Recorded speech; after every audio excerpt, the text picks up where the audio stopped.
Hello everyone, welcome to my channel master English. এবং আজকে আমি কল্যাণী ইউনিভার্সিটির আন্ডারে যারা ফিফথ সেমিস্টারে আছো তাদের যে কবিতাটা আছে দ্য রিট্রিট, তোমাদের দেখবে ইংলিশ পোয়েট্রির যে পেপারটা আছে সেখানে ইউনিট টুতে তোমরা the retreat by Henry Vaughan এই পোয়েমটা তোমরা দেখতে পাবে। চলো এই পোয়েমটা আমরা শুরু করি। কবিতাটার নাম হচ্ছে দ্য রিট্রিট। ওকে, এবার দ্য রিট্রিট, এই যে ফ্রেজ, এই যে টাইটেল, এই টাইটেলটা মানে কি? রিট্রিট মানে হচ্ছে গোয়িং ব্যাক, ফিরে যাওয়া। ওকে, এবার রিট্রিট মানে কি? গোয়িং ব্যাক মানে ফিরে যাওয়া। সুতরাং আমরা দেখতে পাচ্ছি এই কবিতাটা একটা রিলিজিয়াস পোয়েম। হেনরি ওয়াগন একটা ক্রিশ্চিয়ান পার্সপেক্টিভ থেকে কিন্তু তিনি এই কবিতাটা লিখছেন। হেনরি ওয়াগন কে একজন মেটাফিজিক্যাল পোয়েট। মেটাফিজিক্যাল পোয়েট কারা? যারা মেটাফিজিক্যাল পোয়েট্রি লিখেন। তার মানে হচ্ছে মেটাফিজিক্যাল পোয়েট্রি হচ্ছে যেটা beyond the natural theme, physical theme, natural থিমের বাইরে একটা মেটাফিজিক্যাল, মানে বিয়ন্ড দ্য ফিজিক্যাল লাইফ নিয়ে যারা ডিল করবেন, যারা গড, তারপরে আর্ট, এই ধরনের অ্যাবস্ট্রাক্ট আইডিয়াগুলোকে কিন্তু যারা তুলে ধরবেন, তাদেরকে বলা হচ্ছে বিয়ন্ড দ্য ন্যাচারাল মিনস বা beyond the physical means metaphysical. তো হেনরি ওয়াগন, যিনি 1621 সালে জন্মান, 1695 সালে মারা যান, তিনি একজন 17th সেঞ্চুরির রাইটার। যে লোকটা তার জীবনে কি দেখেছে? ইংল্যান্ডে দ্য সিভিল ওয়ার দেখেছে, মানে দ্য ইংলিশ সিভিল ওয়ার, যেটা 1642 সালে হয়েছিল। আহ, মানে রয়্যালিস্টদের সঙ্গে পার্লামেন্টারিয়ানসদের, মানে সেই টাইমে কিং ছিল তো ইংল্যান্ডের চার্লস ওয়ান, এবং তার সাপোর্টার্স গুলো এবং পার্লামেন্টের সাপোর্টার্স গুলো, আহ, তাদের মধ্যে একটা সিভিল ওয়ার চলছিল। 1642 সাল থেকে হয় সিভিল ওয়ারটা। তো সেটাও তিনি তার সময় দেখেছেন।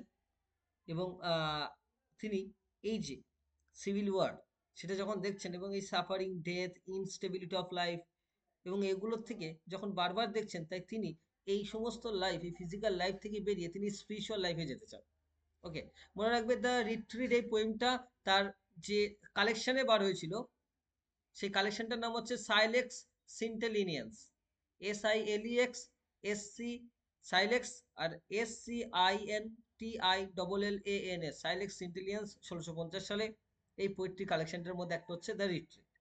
এবার এই রিট্রিট পোয়েমটা একটা কোয়াইট রিলিজিয়াস পোয়েম। ওকে, এবং এই কবিতাটা একটা ক্রিশ্চিয়ান ব্যাকগ্রাউন্ড আছে। ক্রিশ্চিয়ান ব্যাকগ্রাউন্ডটা কি মনে রাখবে? আমরা যখন জন্মাই, আমরা মানে জন্মানোর আমাদের কিন্তু অ্যাকচুয়ালি তিনটি স্টেট আছে আমাদের লাইফে। কটি স্টেট আছে? তিনটি স্টেজ আছে আমাদের লাইফে। যে বলা হয় ক্রিশ্চিয়ানিটিতে যে একটা life, human life as is actually doing a pilgrimage of the soul, আর জার্নি ফ্রম গড, তাই না? প্রথমে আমরা and through life on earth and then go back to God after death. তার মানে আমাদের লাইফের কিন্তু তিনটি স্টেজ আছে, এটা মাথায় রাখবে। ক্রিশ্চিয়ানিটিতে এটা মনে করা হয়, এবং এটাই এই কবিতার ব্যাকগ্রাউন্ড।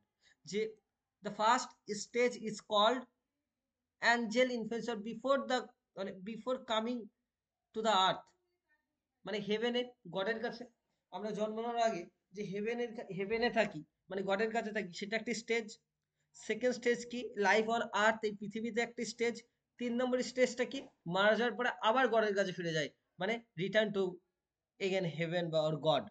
তার মানে আমরা দেখতে পাচ্ছি দিস ইজ দ্য প্যাটার্ন, মানে ক্রিয়েশন, মানে বিফোর দ্য ক্রিয়েশন, মানে গডের কাছে যখন থাকি, the stage when we are in nearness to God, তাই তো? তার মানে বিফোর বার্থ, তারপর হচ্ছে লাইফ অন আর্থ, আর হচ্ছে লাইফ আফটার ডেথ। এই তিনটে স্টেজে কিন্তু আমরা থাকি।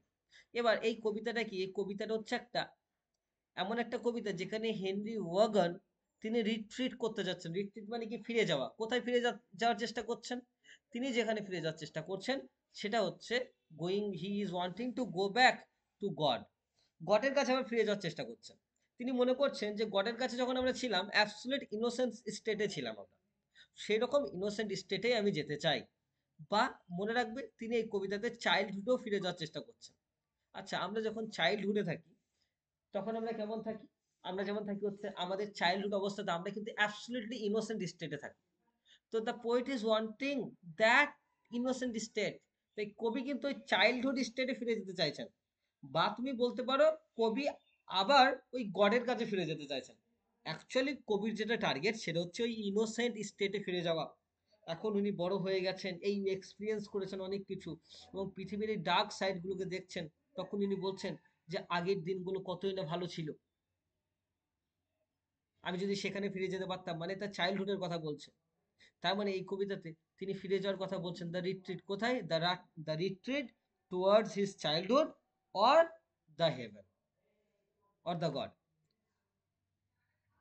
বুঝতে পারলে যে এখানে উনি ফিরে যাওয়ার কথা বলতে তিনি চাইল্ডহুডের কথা বলতে যাচ্ছেন, বা তুমি এটাও ধরে নিতে পারো যে তিনি গডের কাছে ফিরে যেতে চাইছেন বা হেভেনের কাছে ফিরে যেতে চাইছেন। বুঝতে পারলে কথাটা? তার মানে this is the retreat towards his childhood or two god. এটাই হচ্ছে আমাদের ব্যাকগ্রাউন্ড এই কবিতা। চলো কবিতা লাইন বাই লাইন। কবিতা শুরু হচ্ছে হ্যাপি দোজ আর্লি ডেজ। কি ভালোই না দিন ছিল তখন। when I shined in my angel infancy, যখন আমি অ্যাঞ্জেল ইনফেন্সিতে ছিলাম। শাইন মানে কি? চকচক করে। এবার এখানে তো আর চকচক করে বোঝাচ্ছে না, তার মানে বোঝাতে যাচ্ছে যে when I glowed, মানে কি চকচক করছিল? বলছে হ্যাপি দোজ আর্লি ডেজ, মানে the poet at the beginning he is feeling happy, মানে he is telling that how happy those early days হয়, তাই না? হি ইজ বিকামিং নস্টালজিক, প্রথমেই নস্টালজিক হচ্ছেন, অতীতের কথা মনে করছেন, এবং বলছেন হোয়েন আই শাইন, সেই টাইমে কি হতো? তখন আমি গ্লো করতাম in my Angel infancy. Angel infancy মানে কি? অ্যাঞ্জেল মানে দেবদূত, ইনফেন্সি মানে ছোটবেলার কথা বলছে। Angel infancy refers to childhood which was absolutely innocent. বুঝতে পারলে? বলছে সেই টাইমটা কেমন ছিল? অ্যাঞ্জেল ইনফেন্সের মতো ছিল, অ্যাবসলিউটলি ইনোসেন্ট ছিল। তাই বলছে before I understood this place, before I understood this place appointed for my second race. মানে আমি এই প্লেসটা বোঝার আগেই, মানে আর্থ, এই আর্থলি লাইফ, মানে before becoming conscious of the earthly life, মানে এই আর্থলি লাইফ সম্পর্কে বোঝার আগেই appointed for my second race he existed in a, মানে সেকেন্ড রেস বলতে এখানে the existence of life on earth. Second race বলতে এই আর্থে যে উনি আছেন, দেখো প্রথমে তো গডের কাছে ছিল জন্মানোর আগে, তারপরে এই পৃথিবীতে এসছে, আমরা যেটা অ্যাকচুয়ালি থাকি পৃথিবীতে। সুতরাং বলছে যে পৃথিবীকে বোঝার আগেই আমি কোথায় চলে আসলাম? এই সেকেন্ড রেসে চলে আসলাম, মানে এই আর্থলি লাইফে কিন্তু আমি চলে আসলাম। বুঝতে পারলে? এটাকে তুমি এরকম ভাবে ধরতে পারো যে এই তার ছোটবেলাটা বুঝতে বুঝতেই সে কিন্তু তার এই অ্যাডাল্ট স্টেটে চলে এসছে। বুঝতে পারলে? এবার তুমি যেরকম ভাবে ধরবে সেরকম ভাবেই তুমি অ্যানালিসিস করতে পারো। তার মানে বোঝা যাচ্ছে যে he before becoming conscious of his earthly life he is telling that was he is actually appointed for the earthly life। তার মানে before I understand this place, এই দিস প্লেস বলতে কোনটাকে বলছে? তুমি এটাকে হেভেনও ধরতে পারো, মানে আমি তো আগে গডের কাছে ছিলাম, এই হেভেনটাকে বোঝার আগেই আমি কোথায় চলে আসলাম? এই সেকেন্ড রেসে চলে আসলাম, মানে আর্থলি লাইফে আমি চলে আসলাম, এই ওয়ার্ল্ডে আমাকে পাঠিয়ে দেওয়া হলো। অর টট মাই সোল, এবং taught my soul to fancy ought. Fancy ought মানে কি? ইমাজিন এনিথিং, মানে এবং যে কোনো কিছু কল্পনা করা, বাট হোয়াইট সেলেস্টিয়াল থট। এবং বলছে যখন আমি ইন মাই আর্লি চাইল্ডহুড আর ইন মাই আর্লি ইনোসেন্স, তখন আমি কি? ফ্যান্সি আর্ট, ফ্যান্সি মানে কি? যে কোনো কিছু কল্পনা করা। সুতরাং সে কিন্তু এই ফ্যান্সিফুল জিনিসগুলোকে কল্পনা করতে পারতো, কারণ তিনি তখন ছোট ছিলেন বা গডের কাছে ছিলেন। দেখুন আমরা যখন বাচ্চা থাকি আমরা কিন্তু অনেক কিছু ভাবতে পারি। দেখবো অনেক গল্প বললেও আমরা বিশ্বাস করি, কারণ আমাদের সোলগুলো তখন খুব ইনোসেন্ট থাকে, তো ফ্যান্সিফুল থট আমরা ভালোবাসি। এবং বলছে but a white celestial thought. White মানে সাদা, যেটা হচ্ছে শান্তির প্রতীক, it is a symbol of peace. And celestial thought মানে কি? Heavenly imagination. এবং আমরা হেভেনলি আইডিয়াগুলো কিন্তু আমাদের মধ্যে থাকে চাইল্ডহুডে। ঠিক আছে? এবার এই ব্যাপারটা নিয়ে গুলিয়ে ফেলবে না কেউ যে এটা চাইল্ডহুড কে বলছে না হেভেন কে বলছে। তিনি দুটো স্টেটকে বোঝাতে যাচ্ছেন, মানে তুমি যে কোনো একটা স্টেট ধরে নিতে পারো, যে হয় চাইল্ডহুড ধরবে যেখানে তিনি ইনোসেন্ট ছিলেন, যেখানে তিনি আবার ফিরে যেতে যাচ্ছেন, এখন ইয়ং হয়ে গেছেন, ওই চাইল্ডহুডে ফিরে যেতে যাচ্ছেন, বা হেভেনে ফিরে যেতে যাচ্ছেন। বুঝতে পারলে? যেটা ধরবে সেটাই হবে। when yet I had not walked above a mile or two from my first love। বলছে আমি এখন জাস্ট আর্থলি লাইফ শুরু করেছি, মানে তার বয়স কিন্তু খুব একটা হয়ে যায়নি। এবং বলছে আমি আমার প্রথম লাভ থেকে, ফার্স্ট লাভ থেকে 1 মাইল বা 2 মাইল দূরে আছে। তার মানে কি তিনি এখনো সেই স্টেটটা থেকে বেরোতে পারেনি। তিনি চাইল্ডহুডে যে স্টেটটা ছিল, ইনোসেন্ট স্টেট, তিনি মন থেকে কিন্তু সেই স্টেটটাকে এখনো পুরোপুরি সরাতে পারেননি। অ্যাকচুয়ালি তিনি মানে ওই স্পিরিচুয়ালি কানেক্টেড আছেন, ইনোসেন্টলি কানেক্টেড আছেন। তিনি এখনো তার মধ্যে কিন্তু ইনোসেন্ট স্টেটটাকে ফিল করতে পারেন। অ্যান্ড লুকিং ব্যাক,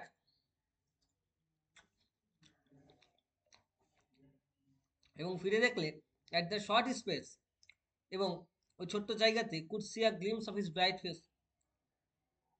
কি বলছে, আমি ফিরে দেখি আমার ওই ছোটবেলার কথা বা হেভেনের কথা, আমি কি দেখতে পাই? হিজ ব্রাইট ফেস মানে গডের ছবি দেখতে পাই। তার মানে দ্য পোয়েট, দো নাও হি ইজ সেপারেটেড, যদিও তিনি এখন সেপারেটেড আছেন, he is still feel, he still can feel the image of God. গডের ইমেজ কিন্তু তিনি তার মধ্যে এখনো ফিল করতে পারেন। তার জন্য তিনি রিট্রিট করতে চাচ্ছেন। তিনি কিন্তু এই আর্থলি লাইফে থাকা বাদ দিয়ে তিনি হেভেনে ফিরে যেতে চাচ্ছেন আবার, বা এই ইয়ং স্টেটে থাকা বাদ দিয়ে তিনি কিন্তু আবার তার চাইল্ডহুডে ফিরে যেতে চাচ্ছেন। When on some glided cloud or flower my gazing soul would dwell an hour. So আচ্ছা, glided মানে কি? গোল্ডেন, ওকে, বা ডিভাইনিং উইথ, বা শাইনিং উইথ ডিভাইন বিউটি।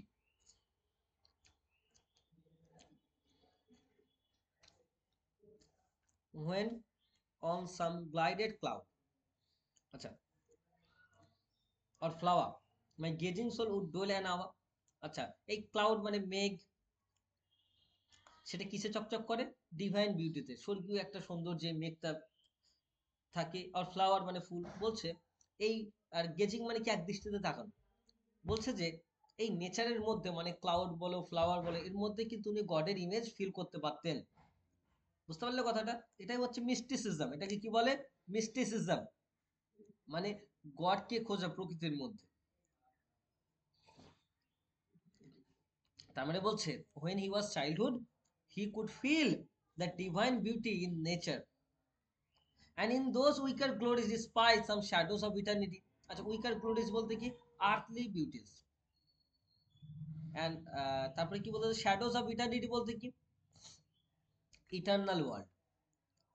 বুঝতে পারলে? Eternal world. তার মানে বলতে যাচ্ছে যে এই যে কবি তার ইনোসেন্ট স্টেটে কি করতেন? তিনি যখন চাইল্ডহুড অবস্থায় ছিলেন, তিনি কি করতেন? ইন দোজ উইকার গ্লোরিজ, মানে যে আর্থলি জিনিসগুলোকে দেখে, আর্থলি কেন? এগুলো তো চিরস্থায়ী নয়। এই আর্থলি জিনিসগুলোকে দেখে তিনি কি করার চেষ্টা করতেন? তার মধ্যে তিনি কি দেখতে পেতেন? শ্যাডোজ অফ ইটার্নিটি, মানে ইটার্নাল ওয়ার্ল্ড কি তিনি দেখতে পেতেন। তার মানে within the nature he could feel, মানে within the temporary nature he could feel the eternal God. Okay, before I taught my tongue to wound my conscience with a sinful sound। কি বলছে? যে before I taught my tongue, আমার টট my tongue, মানে আমি যখন কথা বলতে শিখলাম। ওন মাই কনসিয়েন্স কেন বলছে? ওন মানে হার্ট করা, ক্ষতি করা, মানে তার মানে দেখো, আমরা যখন কথা বলতে শিখি, আমরা কথা বলার মধ্যে দিয়ে আমাদের কিন্তু অনেক কিছু আমরা বলি, এমন কিছু বলি, অনেক কারাপ্ট করি, মিথ্যা কথা বলি, ফলস প্রমিস করি, যেগুলোর মধ্যে দিয়ে আমাদের কি আরো সিন, পাপটা বাড়ছে। সুতরাং উনি বলছেন before I taught my tongue to wound, মানে যখন তিনি কথা বলতে শিখেছেন, তখন কি করেছেন? টু ওন্ড, মানে তিনি ক্ষতি করেছেন কোনটাকে? মাই কনসিয়েন্স, মাই কনসিয়েন্স মানে মোরাল সেন্স, বা আমার মোরালিটিকে, উইথ আ সিনফুল সাউন্ড। তার মানে তিনি যখন, the act of speech actually symbolises moral corruption. তার মানে তিনি যখন চাইল্ডহুড থেকে আস্তে আস্তে বড় হচ্ছেন, তিনি কিন্তু তার ইনোসেন্ট স্টেটটা হারিয়ে ফেলছেন। তারপর কি বলছেন? Or had the black art, black art বলতে কি বোঝাচ্ছে? কারাপশন বা ইভিল স্কিল, যে খারাপ দক্ষতা যেগুলো, to dispense a several sin to every sense. এবং যত বড় হয়েছি তত কি শিখেছি? আমার প্রত্যেকটা এ সেভারেল সিন, সিন মানে পাপ, টু এভরি সেন্স প্রত্যেকটা সেন্সে, মানে আর ডিফারেন্ট সিন ফর, আর ডিসপেন্স মানে ছড়িয়ে দেওয়া। তার মানে হোয়েন এভার, মানে as soon as he grows old he has learn to corrupt every sense. মানে কি, আমাদের যে 5টা সেন্স অর্গান আছে, মানে সাইট, হিয়ারিং, টেস্ট, টাচ আর স্মেল, এই প্রত্যেকটাকে দেখবে আমরা আস্তে আস্তে এগুলোকে খুশি করতে গিয়ে আমরা কিন্তু অনেক ভুলভাল কাজে, অনেক ইমোরাল কাজ করে ফেলি। সুতরাং অনেক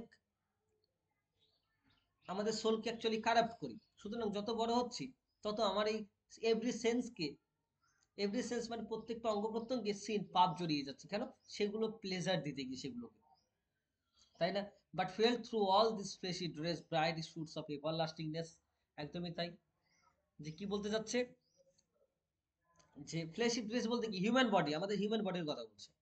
ব্রাইট শুটস অফ এভারলাস্টিংনেস মানে কি, যে ডিভাইন ইমর্টালিটির কথা বলছে বা ইটার্নাল লাইফ বলছে। যদিও but felt through all this fleshly dress, এই হিউম্যান বডির মধ্যে দিয়েও আমি কি দেখতে পাচ্ছি, আমি কি ফিল করতে পারছি, ওই ইটার্নাল স্টেট অফ ইনোসেন্স, সেটাকে আমি ফিল করতে পারছি। O how long I long, how I long to travel back. Long মানে ইচ্ছা, মানে মানে the poet is longing to go back, আমি যদি ফিরে যেতে পারতাম। আর tread again that ancient track, এবং যদি সেই অ্যানশিয়েন্ট ট্র্যাকে মানে সেই ওল্ড স্টেটে, মানে সেই পুরাতন পথ, তার মানে কি সেই চাইল্ডহুড বা হেভেনের কথা বলছে, যদি সেখানে আমি ফিরে যেতে পারতাম, তাহলে কি হতো? তার মানে এখানে the poet longs two go back to his original state of purity. Am I right? Okay. That I might once more reach that plane where first I left my glorious train. মানে plane মানে কি, ওই peaceful region যেখানে before বার্থে মানে হেভেনে তিনি যখন ছিলেন, বা তার ইনোসেন্ট স্টেটকে বোঝাচ্ছেন বা চাইল্ডহুডকে। এবার চাইল্ডহুডই বোঝাক বা হেভেনই বোঝাক, দুটোই কিন্তু ইনোসেন্ট স্টেটটাকে বোঝাচ্ছে। That I might once more reach, যেখানে আমি আরেকবার ফিরে যেতে পারতাম। That plain where first I left my glorious train. Glorious train বলতে হেভেনলি কোম্পানি, তিনি যখন ডিভাইন মানে হেভেনে ছিলেন বা তার চাইল্ডহুডে ছিলেন, তার যারা সঙ্গী ছিল তারাও কিন্তু ওই অ্যাঞ্জেলিক বিংস, মানে তাদের মধ্যেও কিন্তু ইনোসেন্ট স্টেট গুলো ছিল। তার মানে তিনি কিন্তু ওই স্পিরিচুয়াল রিয়ামে, REALM রিয়ামে ফিরে যেতে যাচ্ছেন, যেখানে কিন্তু তিনি তার ট্রেনটা ছেড়ে এসেছেন। তার মানে যেখানে তার সঙ্গীতে তিনি ছেড়ে এসেছেন, সেই চাইল্ডহুড স্টেটে বা হেভেনে তিনি ফিরে যেতে যাচ্ছেন। From whence the enlightened spirit sees the shady city of palm trees. আচ্ছা, shady city of palm trees বলতে কি বোঝায়? আচ্ছা, পাম ট্রিজ বলতে একটা এটাকে রেফার করছে জেরিকো শহরকে, JERICHO, জেরিকো। ওকে, এই যে সিটি অফ পাম ট্রিজ বলতে জেরিকো শহরকে বোঝানো হয়। ওকে, যেখানে এটা একটা ক্রিশ্চিয়ান সিটি, যেটাকে কি রিপ্রেজেন্ট করে, হেভেনলি বা একটা পিসফুল স্টেট রিপ্রেজেন্ট করে। এই জেরিকো শহরটা খুব পিসফুল একটা জায়গা, সেটাই মনে করা হয়। সুতরাং বলছে from whence the enlightened spirit, enlightened spirit মানে কি, সেই innocent spirit sees the shady tree of palm trees, এবং সেখান থেকে আমি কি দেখতে পেতাম, ওই পিসফুল জায়গাটা দেখতে পেতাম। কোথা থেকে? ওই চাইল্ডহুড স্টেটে যদি আমি ফিরে যেতে পারতাম। But my soul with too much stay is drunk, কিন্তু আমার সোলটা না এখন is too much stay with is drunk, মানে খুবই, মানে এই ড্রাঙ্ক মানে কি, মদ্যপান করেছে? অ্যাকচুয়ালি এই ড্রাঙ্ক মানে মানে কোনো মদ্যপান করা নয়, rather it is the physical attachment towards the material world, এই মেটেরিয়াল ওয়ার্ল্ডের প্রতি, এই আর্থলি ওয়ার্ল্ডের প্রতি তার যে নেশা, সেটার কথা বলছে। যে মাই সোল, আমি যে ফিরে যাব, বাট মাই সোল এতদিনে কি হয়ে গেছে, ইজ ড্রাঙ্ক। আর কেউ যদি ড্রাঙ্ক করে কি, সে সঠিক পথটা চিনতে পারে না। স্ট্যাগার্স মানে কি, টলমলো করে হাঁটা, স্ট্যাগার্স ইন দ্য ওয়ে। তার মানে সেটা কি বলতে যাচ্ছে, as he is too much concerned with the material world, for that reason he is confused to go to the state of innocence। সে কিন্তু এই স্টেট অফ ইনোসেন্সে যেতে পারছে না, কনফিউজড আছেন, কারণ তিনি এই ওয়ার্ল্ডলি জগতের দ্বারা ড্রাঙ্ক হয়ে আছেন। সাম মেন আ ফরওয়ার্ড মোশন লাভ, বলছে কিছু কিছু জন ফরওয়ার্ড মোশন লাভ, জীবনে প্রোগ্রেস চাই, ওয়ার্ল্ড লাইফে সামনের দিকে যেতে চাই, বাট আই বাই ব্যাকওয়ার্ড, আমি কিন্তু এই পিছনে রিটার্নিং ফিরে যেতে চাই। I by backward state would move, আমি ওই আবার পিছনে ফিরে যেতে চাই, আমি আবার সেই আমার অরিজিনাল স্টেটে, আবার সেই ইনোসেন্ট স্টেটে, আবার চাইল্ডহুডে বা ডিভাইন বা হেভেনে ফিরে যেতে চাই আমি। তার মানে while most people think for worldly advancement, Yogan wishes to move backward toward his original state of innocence and closeness to God. Okay, so and when this dust falls to the urn, in the state I came return। Earn মানে কি? Earn মানে হচ্ছে death. বলছে dust মানে কথা বললো। আচ্ছা, ডাস্টের কথাটা বলি। এটা একটা আহ একটা ক্রিশ্চিয়ান কনসেপ্ট, যে হিউম্যান বিংস কোথা থেকে জন্মেছে, ডাস্ট থেকে। ধুলো থেকে জন্মেছে এবং শেষে ধুলোতেই মিশে যাবে, তাই তো? কারণ হিউম্যান বিংস প্রথমে জন্মায় from the dust, and after burying, তাদেরকে কবর দেওয়ার পরে they will still again mix up with the dust. সুতরাং বলছে and when this dust falls to the urn, মানে এই হিউম্যান বডি যেটা ফলস টু দ্য আর্ন, এই মৃত্যুর কাছে পৌঁছে যাবে, and in the state I came return, এবং এভাবেই আমি ফিরে যাব। তিনি ওই বলতে যাচ্ছেন when my body will die and when my body again returns to dust, he hopes that his soul will return to the original divine state. বুঝতে পারলে?